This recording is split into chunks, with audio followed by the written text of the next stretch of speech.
আজকে আপনাদের ডিম সিদ্ধ করে দেখাবো। যেভাবে ডিম সিদ্ধ দিবেন এতগুলো পানি দিবেন, ভাত থেকে খাবলাবেন না। ভাতের পাত্রে আমি ডিম সিদ্ধ দিয়েছি আর 1 চামচ লবণ দিয়ে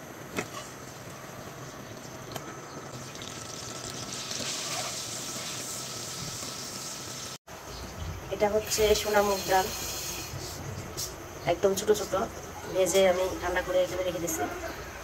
এই ডাল দিয়ে খিচুড়ি অনেক মজা, তরকারিও মজা লাগে।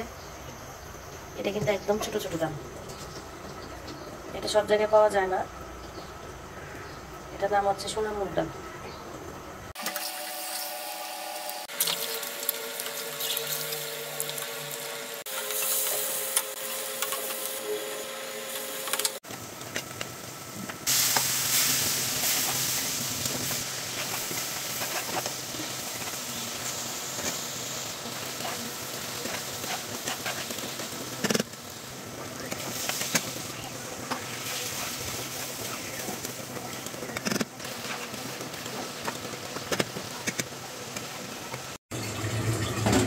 ডিম ভুনা হয়ে গেছে, রাদিন ডিম ভুনা খাবে।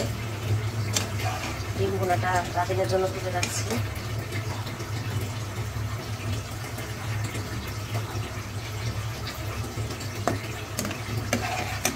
এই ডিম ভুনাটা তুলে রাখলাম রাদিনের জন্য।